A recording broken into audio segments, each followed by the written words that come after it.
This week, we'll be discussing the relationship between the economy and social welfare policies. So to start, why is it important that we understand economics? It's important because the economy and social well-being are interconnected.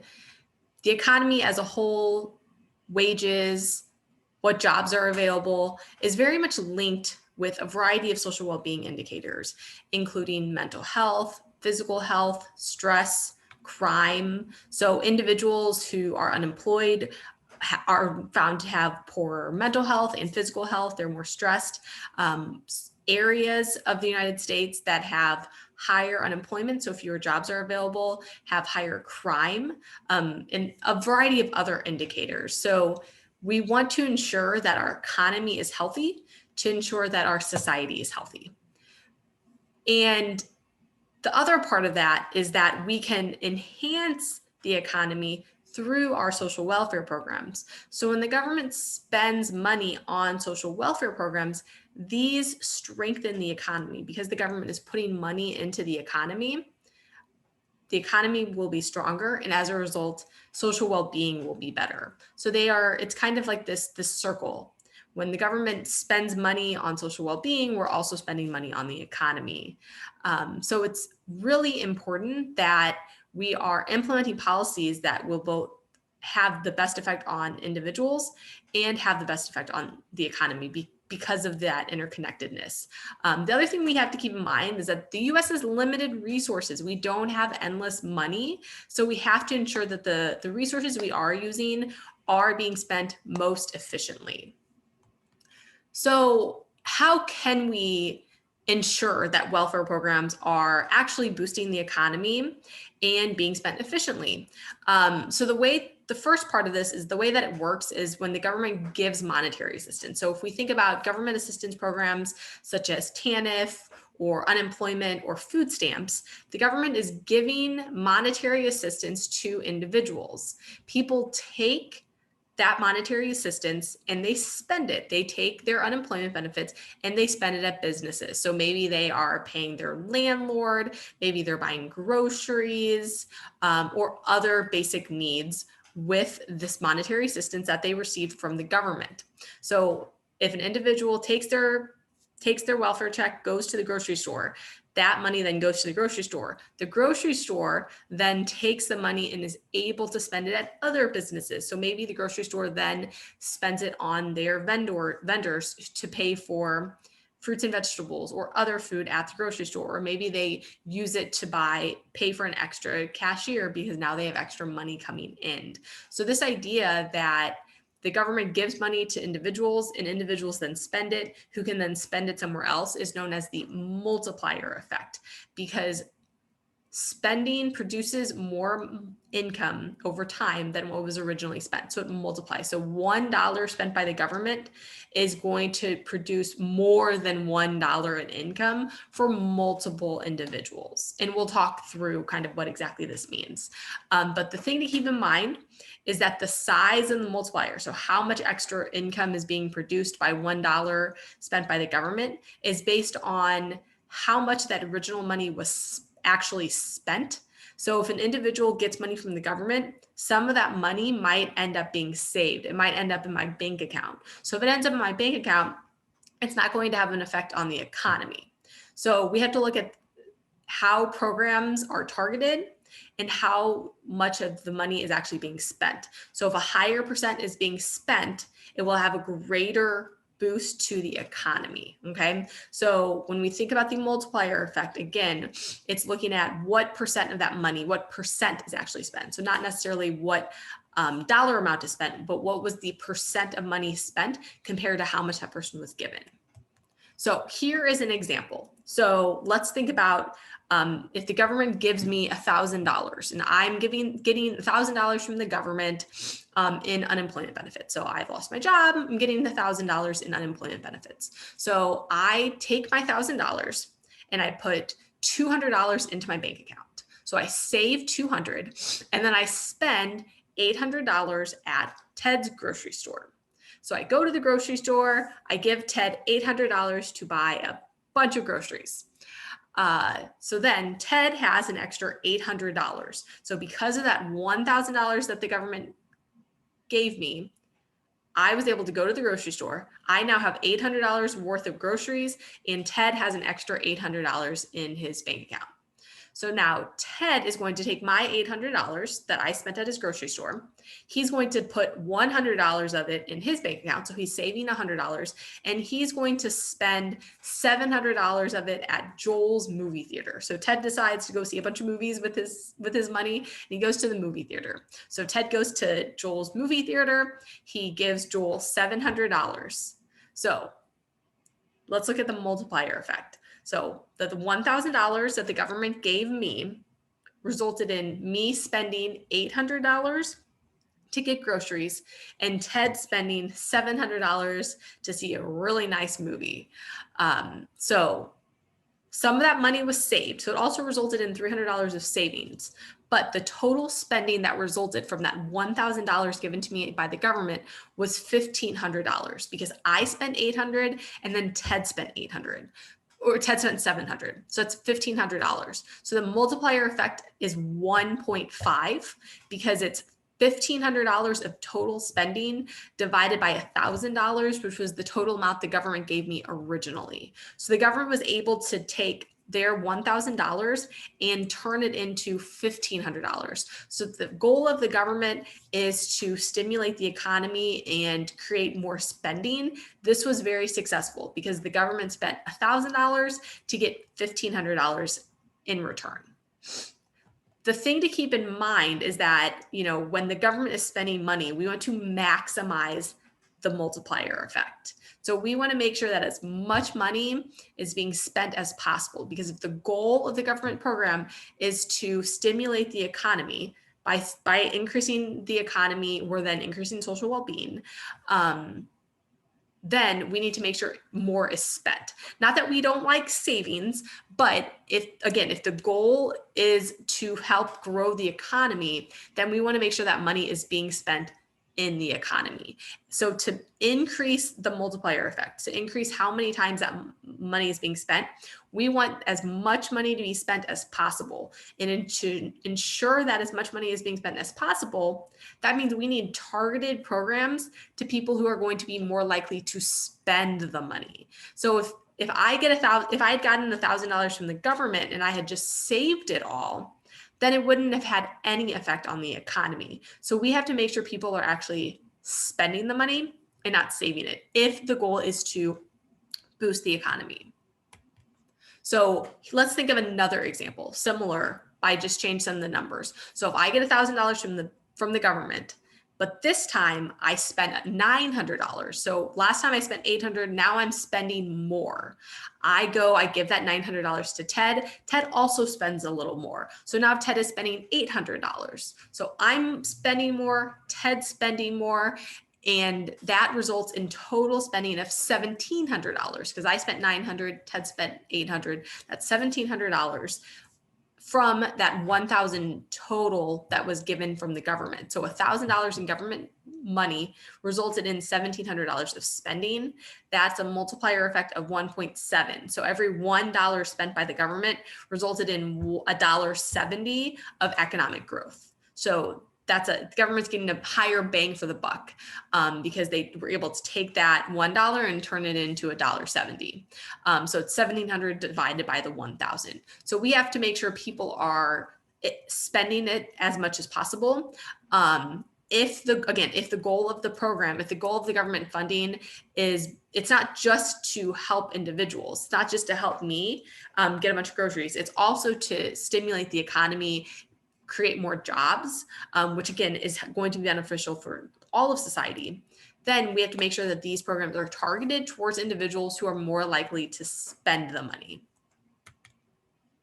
So let's think about some policies that were passed during the Great Recession. So the Great Recession between 2008 and 2010 was an economic downturn, and the government spent a few $1 trillion to help grow the economy. So again, there was high unemployment, so social well-being was low during the Great Recession. So the goal of these government programs was to increase economic spending and to create more jobs. So that was the goal. So anytime we think about a policy, we have to think about the goals. The goal was to create jobs because there was high unemployment. So they had a series of programs. They had 2 programs that were universal, that were open to most individuals. This included $600 stimulus checks, which went to most individuals. High-income Americans didn't receive the stimulus checks, but the majority of Americans received $600 in stimulus checks. They also had tax cuts for all corporations. So corporations didn't have to give as much money to the US government in taxes. So the corporations had more money and individual Americans had more money. And these were universal. So almost everyone had access to one of these 2 programs. They also had a series of targeted programs. So programs that were targeted to lower income individuals.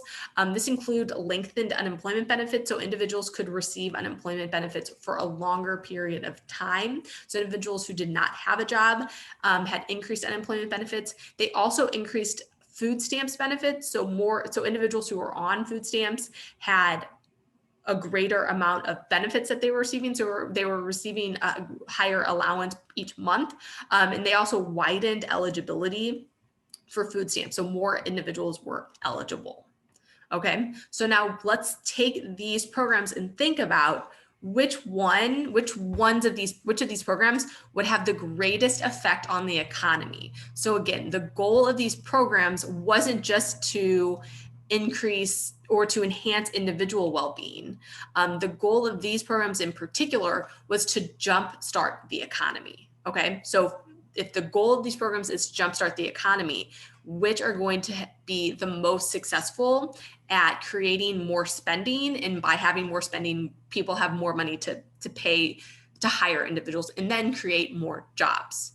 Okay, so let's think about our principles from before. So if we apply the multiplier effect to the recession. So as a reminder, the government gave monetary assistance to individuals and businesses. So those individuals who received their stimulus checks were able to spend money at businesses. And those businesses where the individuals were spending their money were then able to spend extra money at other businesses. And maybe these businesses were able to hire more people, thus increasing spending and increasing jobs. Additionally, the size of the multiplier, so how effective those programs are, is dependent upon what percent of the money people were spending. So how likely it was that people were spending. And we know that the effectiveness of these programs are going to be higher when the money is targeted towards individuals who are most likely to spend the money. Okay, so now let's look at research. So it's been about 12 years since the recession. So there's been a variety of research done to see how effective these different programs were. So these are the multiplier effects of the different programs that were implemented during the Great Recession. And what we can see here is that the targeted programs were more effective than the universal programs. Okay, so the tax cuts, the tax rebates, so those are the stimulus checks. The stimulus checks that went to Americans, the multiplier effect was 1.01. So that meant for every dollar the US government spent on the stimulus checks, it created $1.01 of economic growth. So it created an extra 1 penny for every dollar that the US government spent. So that's mediocre. That's mediocre because it's almost exactly 1 for 1. However, the cut in the corporate tax rate had a lower multiplier effect. So it was only 0.32. So for every dollar the US government spent, it only resulted in 32 cents in additional economic growth. So that is not good. That was not successful. And that's because when it was a universal program, so again, the government was giving all corporations tax breaks. It wasn't just corporations who were hit the hardest during the economy. So some businesses that were doing great during the recession or doing average during the recession, they didn't have to spend as much to the government in taxes, so they just saved that extra money. So that's why that multiplier effect is less than $1. It's less than 1 for 1, because you had a lot of businesses who were still doing okay during the recession. So instead of hiring more people like the government was hoping, they took that extra money and they saved it instead. So they were less likely to save it. Instead, we see that the targeted programs had the greatest multiplier effects.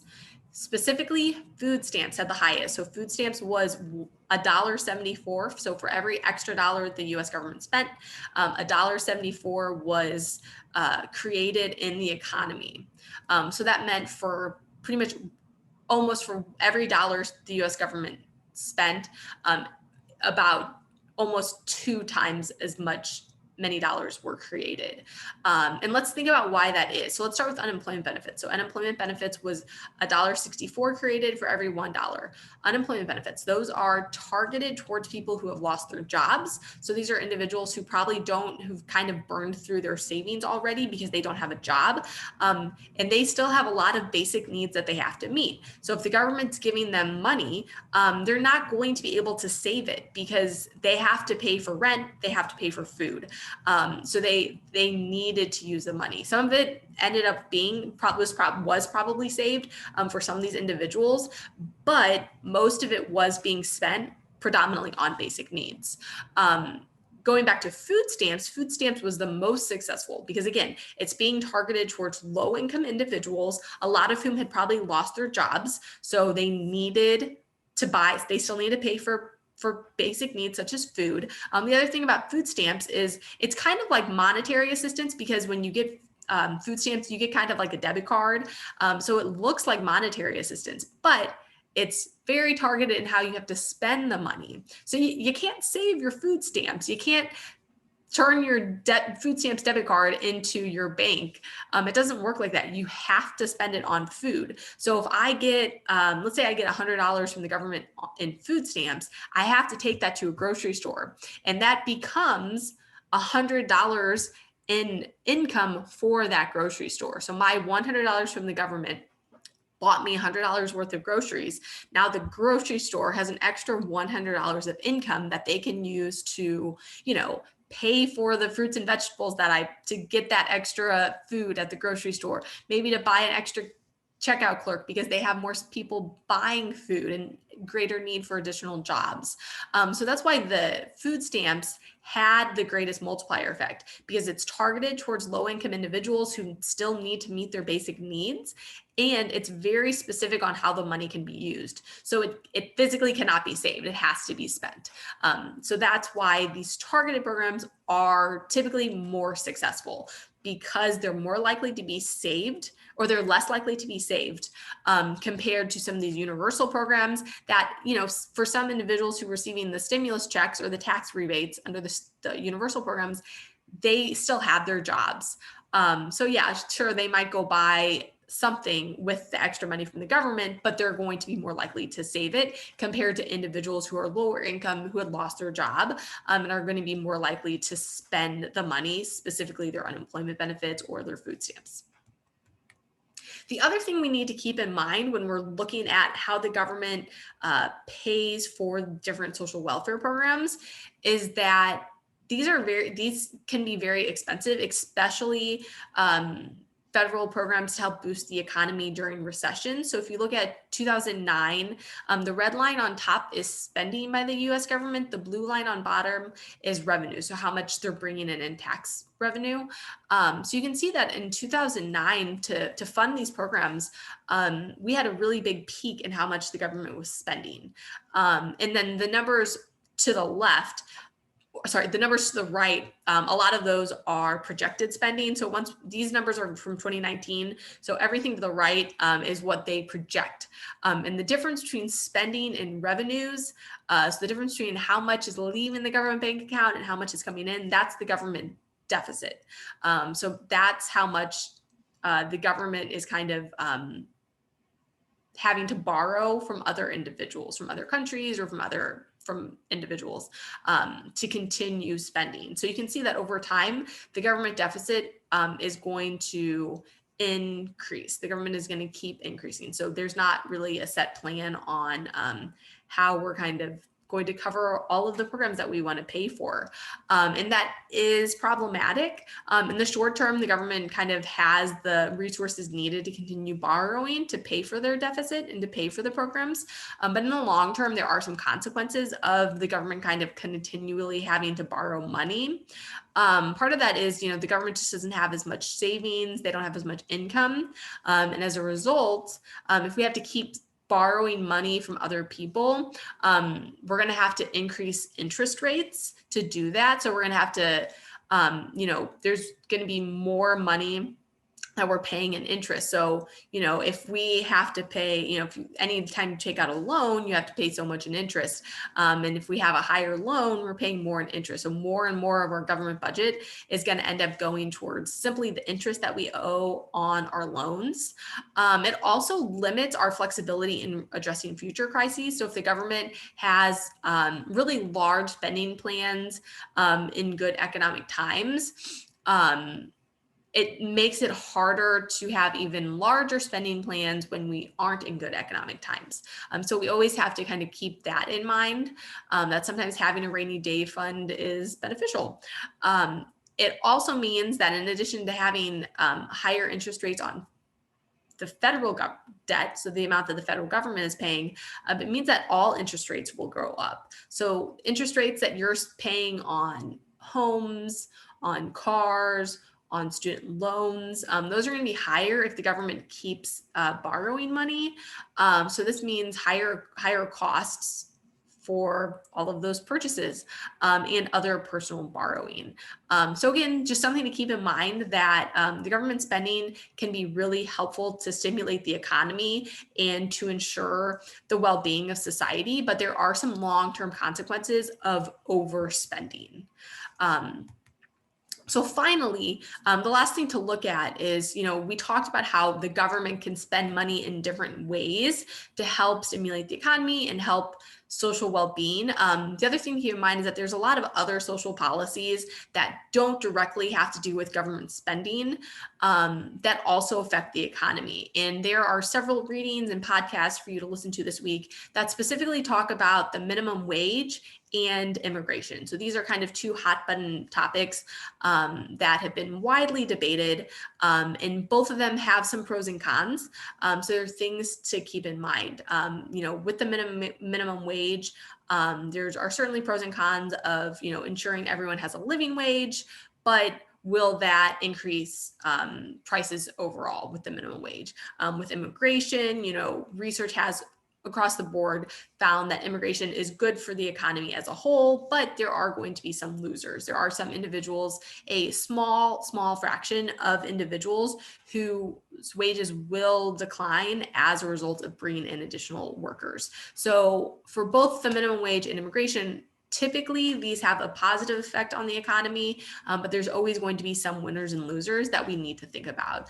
So please refer to those other resources to learn about how other social policies do have an effect on the economy.